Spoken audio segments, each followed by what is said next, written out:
آدمی کو بناتا ہے یہ انسان.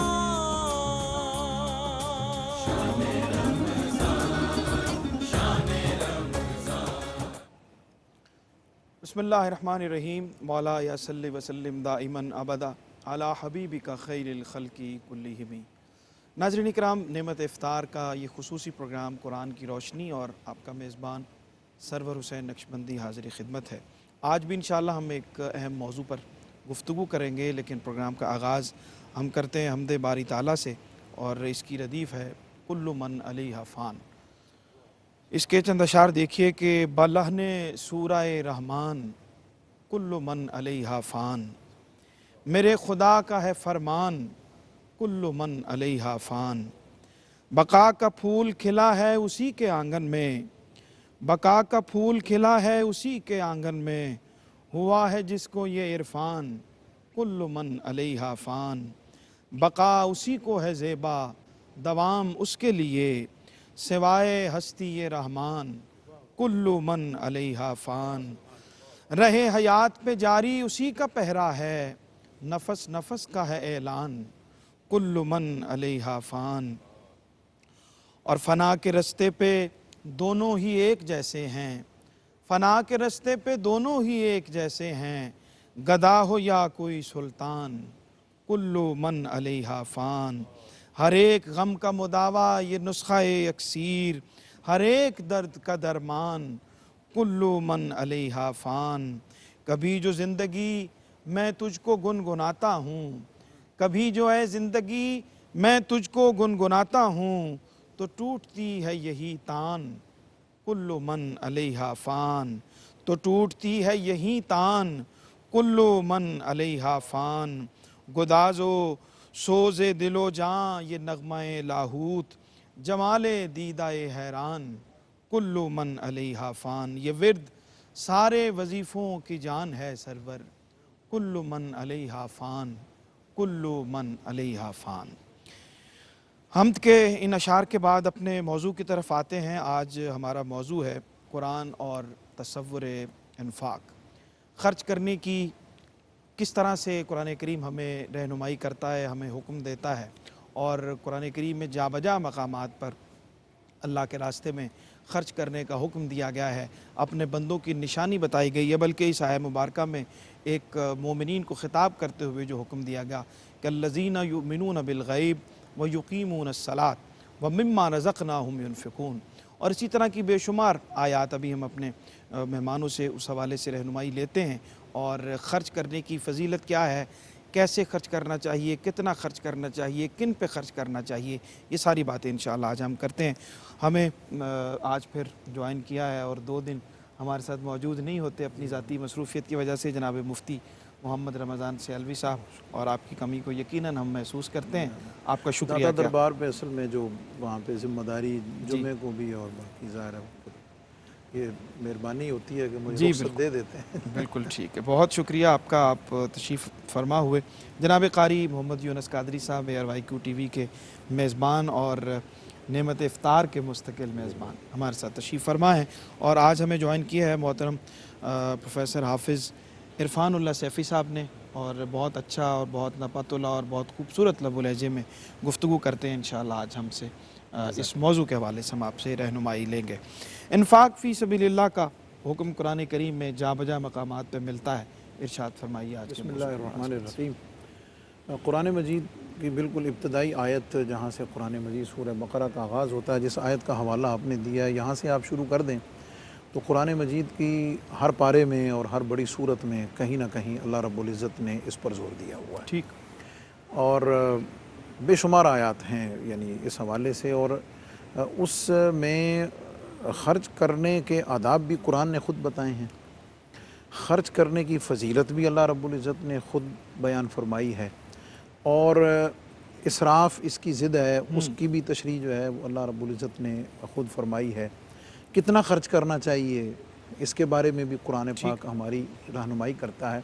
یہ بتانے کا مقصد یہ ہے کہ بہت ساری چیزیں ایسی ہیں کہ جن کی تفصیلات قرآن پاک میں نہیں ملتی ہیں اور ہمیں احادیث کی طرف رجوع کرنا پڑتا ہے، ظاہر ہے وہ بھی مستند ہیں. بالکل. لیکن قرآن مجید کی جو اعلیٰ ترین تفسیر ہے وہ تفسیر القرآن بالقرآن ہے، ٹھیک، کہ اگر قرآن مجید کسی سوال کا جواب خود قرآن ہی دے دے، بالکل، یا کسی لفظ کی یا کسی حکم کی وضاحت قرآن پاک خود فرما دے، تو وہاں پہ آگے کسی اور تشریح وضاحت کی ضرورت نہیں رہ جاتی۔ بالکل ٹھیک، اور یہ جو تفسیر القرآن بالقرآن ہے، اس کا ایک پہلو یہ بھی ہے کہ یہ اس کی اہمیت، امپورٹنسی اور اس کی فضیلت کی طرف بھی اشارہ ہے کہ یہ کام اور یہ امر اتنا اہم ہے کہ اللہ تعالیٰ اس کی تفصیلات بھی خود ارشاد فرما رہا ہے۔ تو ایک تو یہ جنرل سی بات ہے۔ اب آئیے اس طرف آتے ہیں کہ انفاق کا مفہوم کیا ہے۔ جی، عام طور پر انفاق کا مفہوم یہ سمجھا جاتا ہے کہ جو مال و دولت ہمیں ملا ہے اس کو خرچ کرنا، ٹھیک، اور قرآن مجید میں بھی زیادہ جگہ پر اس کو ہی فوکس کیا گیا ہے کہ تم نے جو مال تمہارے پاس ہے تم نے اس کو کیسے خرچ کرنا ہے۔ اب وہ جو مال ہمارے پاس ہوتا ہے اس میں سے ایک لیول تو یہ ہوتا ہے کہ مال ہے لیکن وہ صاحب نصاب نہیں ہے، ٹھیک ہے، وہ زکوٰۃ دے، صحیح، اس لیول سے وہ کم ہے لیکن اس کے پاس ضرورت کا مال موجود ہے، تو اس کے لیے بھی انفاق کا حکم ہے کہ وہ صدقات و خیرات نافلہ جو ہیں وہ بلائی کے لیے وہ بھی کرتا رہے۔ کیا مطلب کہ انفاق کی صرف یہی صورت نہیں ہے کہ آپ نے زکوٰۃ ہی دینی ہے، ٹھیک، اور اگر آپ زکوٰۃ دینے کے اہل نہیں بنے ہیں تو آپ خرچ ہی نہ کریں، بلکہ جس لیول پر بھی ہیں اللہ رب العزت نے فرمایا الذین ينفقون فی السراء والضراء، ٹھیک، کہ ایمان والوں کی صفات اور شان میں سے یہ ہے کہ جب ان کے پاس مالی وسعت ہو، فراخی ہو، اس وقت تو خرچ کرتے ہی ہیں، ٹھیک، لیکن جب ان کے ہاتھ تنگ ہو نا تو اس تنگی کی حالت میں بھی وہ کچھ نہ کچھ اللہ کے راستے میں خرچ کرتے رہتے ہیں، وہ اپنے ہاتھ کو روکتے نہیں ہیں۔ ٹھیک، اب خرچ کتنا کرنا ہے؟ یسألونک ماذا ينفقون قل ما انفقتم من خیر فللوالدین والاقربین والیتامى والمساکین وابن السبیل۔ اب ظاہر ہے اس میں زکوٰۃ کے مصارف نہیں ہیں، ٹھیک، کیونکہ زکوٰۃ کے مصارف جو ہیں وہ انما الصدقات للفقراء والمساکین والعاملین علیہا والمؤلفۃ قلوبہم وفی الرقاب والغارمین وفی سبیل اللہ وابن السبیل، وہاں الگ سے ذکر کیے گئے ہیں۔ ٹھیک، تو ان میں سے کچھ وہ ہیں کہ جن کے لیے نفل صدقہ بھی ہے، صحیح، ان کے ساتھ تعاون کرنا بھی ہے، اور وہ زکوٰۃ سے ہٹ کر ہے۔ بالکل اور اعلیٰ درجہ کیا ہے؟ ایک جگہ قرآن پاک فرماتا ہے یسألونک ماذا ينفقون قل العفو، سبحان اللہ، یہ اعلیٰ ترین درجہ ہے، یہ سنت صدیقی ہے۔ واہ واہ، ماں سمجھ گئے وہ کیا ہے کہ تمہارے پاس ضرورت کا جو ہے وہ رکھ لو، اللہ، سمجھ آئے گی، باقی سارا دے دو۔ اور ایک اس سے اوپر کا درجہ اور عفا نے بیان فرمایا ہے، ایک تو یہ ہے نا کہ ضرورت کا رکھ کے باقی دے دو، اعلیٰ درجہ یہ ہے کہ اپنی ضرورت بھی قربان کرو، اللہ اکبر، یہ اس طرح۔ اللہ اکبر۔ جناب حافظ محمد عرفان اللہ سیفی صاحب، آج کا موضوع جو ہے وہ بہت اہم ہے، اور انسان اپنے مال کو جمع کرتا ہے، اس کو کوشش کرتا ہے کہ زیادہ سے زیادہ اکٹھا کروں، لیکن اللہ خرچ کرنے کا حکم دیتا ہے۔ کیا فرماتے ہیں آج کے موضوع کے حوالے سے؟ بسم اللہ الرحمن الرحیم، بہت شکریہ جی۔ قرآن مجید میں اللہ تعالیٰ نے مختلف طریقوں سے مال کو خرچ کرنے کی تلقین فرمائی ہے۔ ٹھیک، ایک تو اہل ایمان کی صفات کا ذکر کیا، جس کا بھی تذکرہ ہو رہا تھا کہ متقین کون ہیں؟ الذین یقیمون الصلاۃ ومما رزقناہم ینفقون، آگے بیان ارشاد فرمایا کہ یہاں سے الذین یقیمون الصلاۃ شروع ہوا، ومما رزقناہم ینفقون، اللہ کے رزق میں سے خرچ کرنا۔ ایک اللہ تعالیٰ نے حکم فرمایا، ٹھیک، یا ایھا الذین آمنوا انفقوا مما رزقناکم من قبل ان یأتی یوم لا بیع فیہ ولا خلۃ ولا شفاعہ، یعنی قیامت کے اس دن جب کوئی بھی حامی و ناصر نہیں ہوگا، کوئی بھی مددگار نہیں ہوگا، تو اس دن کے لیے اللہ کے راستے میں خرچ کرو تاکہ اس دن کام آئے۔ پھر تیسری چیز اللہ تعالیٰ نے جو خرچ کرنے والے ہیں ان کی توصیف بیان فرمائی کہ اہل ایمان وہ خوش نصیب لوگ ہیں، قد افلح المؤمنون، یعنی وہ مومن فلاح پا گئے، آگے ان کا ذکر کیا اللہ کے راستے میں خرچ کرنے والے۔ چوتھی چیز جو ہے وہ اللہ تبارک و تعالیٰ نے ان کے لیے انعامات، دنیاوی انعامات کا بھی ذکر فرمایا۔ مثل الذین ینفقون اموالہم فی سبیل اللہ کمثل حبۃ انبتت سبع سنابل فی کل سنبلۃ مئۃ حبہ، یعنی جو اللہ کے راستے میں خرچ کرتے ہیں اس کی مثال ایسے ہے جیسے ایک دانہ زمین میں انہوں نے بویا اور اس پر اللہ تبارک و تعالیٰ نے پودا نکالا اور اس پر 7 خوشے لگے، ہر میں 100 دانہ ہے، تو ایک دانے کے بدلے میں اللہ تعالیٰ 700 دانے عطا فرماتا ہے۔ اور پھر اگر انسان کی خلوص میں مزید بہتری ہو، مزید اضافہ ہو اور خلوص نیت سے خرچ کرے تو فرمایا واللہ یضاعف لمن یشاء، اللہ اس سے بھی زیادہ اور بھی اضافہ فرما دیتا ہے۔ ٹھیک، اور آخری چیز اس حوالے سے میں جو عرض کرنا چاہتا ہوں وہ یہ ہے کہ اللہ تعالیٰ نے خرچ نہ کرنے والوں کو عذاب سے بھی ڈرایا ہے اور اپنی ناراضگی کا بھی ان کے لیے اظہار فرمایا ہے کہ وہ لوگ جو خرچ نہیں کرتے اللہ تبارک و تعالیٰ ان سے ناراض ہے اور اللہ تبارک و تعالیٰ بخل کو پسند نہیں فرماتا، اور جو وہ یہ سمجھتے ہیں کہ وہ جمع کر کے رکھ رہے ہیں وہ ان کے لیے بہتر ہے، فرمایا نہیں، وہ ان کے لیے بہتر نہیں ہے، وہ ان کے لیے برا ہے، اور بلکہ سیطوقون ما بخلوا به یوم القیامہ، وہ ان کے لیے قیامت والے دن عذاب کا باعث بنے گا۔ اور سورہ توبہ میں تو یہاں فرمایا گیا والذین یکنزون الذهب والفضة ولا ينفقونها فی سبیل اللہ فبشرهم بعذاب علیم، جو سونے اور چاندی کو جمع کر کے رکھتے ہیں اور ان کی زکوٰۃ بھی ادا نہیں کرتے، اللہ کے راستے میں خرچ نہیں کرتے، محبوب انہیں دردناک عذاب کی بشارت دے دیجیے۔ تو مختلف طریقوں سے اللہ تبارک و تعالیٰ نے خرچ کرنے کی طرف تلقین فرمائی اور ہماری توجہ اس طرف دلائی کہ ہم خرچ کریں گے تو اس میں ہمیں کیا فائدہ ہوگا، نہیں کریں گے تو کیا نقصان ہو سکتا ہے۔ بالکل ٹھیک، بالکل ٹھیک۔ قاری صاحب، آج کا جو موضوع ہے اس کی ابتدائی گفتگو ہم نے دونوں مہمانوں سے لی اور مزید میں چاہتا ہوں اس میں آپ کیا فرماتے ہیں؟ جی، قبلہ سرور بھائی، حضور قبلہ مفتی صاحب کی اور قبلہ سیف صاحب کی گفتگو ہمیشہ مفتی صاحب سے ہمیں رہنمائی لیتے ہیں اور بہت خوبصورت ابتدائی آپ پیش فرماتے ہیں۔ قرآن حکیم کے اندر بہت سی آیات اس حوالے سے ہیں، رب کائنات نے خرچ کرنے کی فضیلت بیان فرمائی، اس پر بشارتیں دی ہیں۔ خالق کائنات نے فرمایا لن تنالوا البر حتی تنفقوا مما تحبون وما تنفقوا من شیء فإن اللہ بہ علیم۔ فرمایا تم میں سے کوئی شخص ہرگز نیکی کو نہیں پا سکتا جب تک وہ اپنی محبوب چیز کو اللہ کی بارگاہ میں خرچ نہ کرے، یعنی خرچ کرنی ہے تو بہتر چیز خرچ کرنی ہے، جو آپ کو پسند ہے وہ اللہ کی بارگاہ میں دے۔ پھر رب کائنات نے حضرت انسان کو کہا کہ تو میرا خلیفہ ہے اور میں سب کو عطا کرتا ہوں، لہذا تو میرا خلیفہ ہے، تیرا کام بھی ہے کہ تو عطا کر، حالانکہ تیرے پاس جو کچھ ہے وہ فانی ہے، میرے پاس تو حقیقی ہے۔ رب کائنات نے فرمایا آمنوا باللہ ورسولہ وانفقوا مما جعلکم مستخلفین فیہ فالذین آمنوا منکم وانفقوا لہم اجر کبیر۔ فرمایا کہ جو اللہ اور اللہ کے رسول پر ایمان لاتے ہیں انہیں چاہیے کہ وہ خرچ کرے، وانفقوا، کیونکہ مما جعلکم مستخلفین فیہ، فرمایا میں نے تجھے زمین پر اپنا خلیفہ بنایا ہے، لہذا تمہیں چاہیے کہ خرچ کرو، اور جو خرچ کرے گا اس کے لیے خوشخبری یہ ہے، فرمایا لہم اجر کبیر، اللہ کی بارگاہ میں اسے اجر کبیر عطا ہوگا۔ پھر اسی طرح رب کائنات نے خرچ کے حوالے سے ترغیب دینے کے لیے کیا حسین انداز استعمال کیا، فرمایا من ذا الذی یقرض اللہ قرضا حسنا فیضاعف لہ اضعافا کثیرا۔ فرمایا کون ہے جو اللہ کو قرض حسنہ دے؟ فرمایا جو اللہ کو قرض حسنہ دے گا اللہ اسے بڑھا چڑھا کے عطا فرمائے گا۔ حدیث پاک کے اندر آتا ہے، فرمایا کہ جہنم سے بچو، جہنم سے بچو، اگرچہ ایک ایک کھجور دے کر جہنم سے بچو اور اپنے چہروں کو جہنم سے بچاؤ۔ سرکار دو عالم نے فرمایا کہ جب بندہ ایک کھجور اللہ کی راہ میں دیتا ہے تو اللہ پاک اسے اپنے ہاتھوں میں لے لیتا ہے، اپنے دائیں ہاتھ میں لے لیتا ہے، اور اللہ کا دایاں بایاں نہیں ہے سرور بھائی، اللہ کے دونوں ہاتھ دائیں ہیں، حدیث میں ہے دونوں ہاتھ دائیں ہیں، تو اللہ پاک اسے اپنے ہاتھ میں لے لیتا ہے اور اسے پالتا ہے، جس طرح انسان بچھڑے کو پالتا ہے اور وہ بڑا ہوتا چلا جاتا ہے، نشو و نما پاتا ہے۔ فرمایا کہ رب بھی اس خرچ کیے ہوئے کو اپنے ہاتھ میں لے لیتا ہے اور اللہ پاک اسے پالتا ہے، اتنا بڑا ہو جاتا ہے قیامت کے دن وہ بندہ کہتا ہے میرا مالک وہ میں نے جو خرچ کیا وہ کدھر ہے؟ فرمایا وہ دیکھو پہاڑ کے برابر ہو گیا۔ تو رب کائنات نے پھر دیکھیں قرآن حکیم کے اندر رب کائنات نے جنت کی نعمتوں کا ذکر کیا، اس کی وسعت کا ذکر کیا، اور پھر جنت کی طرف ترغیب دینے کے بعد فرمایا کہ اس جنت کے مالک کون ہیں، ان کا ذکر کیا۔ فرمایا وَسَارِعُوا إِلَىٰ مَغْفِرَةٍ مِّن رَّبِّكُمْ وَجَنَّةٍ عَرْضُهَا السَّمَاوَاتُ وَالْأَرْضُ، فرمایا کہ اس جنت کی طرف دوڑو، بھاگو، اس کی طرف رجوع کرو کہ جس کی وسعت زمین و آسمان کی طرف کے برابر ہے۔ فرمایا اعدت للمتقین، یہ متقین کے لیے بنائی گئی ہے۔ اور آگے فرمایا گیا کہ کن کو ملے گی؟ فرمایا الذین ینفقون فی السراء والضراء، قبلہ مفتی صاحب نے فرمایا کہ وہ خرچ کرتے ہیں مشکل میں بھی آسانی میں بھی۔ فرمایا ان کی اگلی نشانی یہ ہے والکاظمین الغیظ والعافین عن الناس واللہ یحب المحسنین، وہ لوگوں کو معاف کرنے والے ہیں۔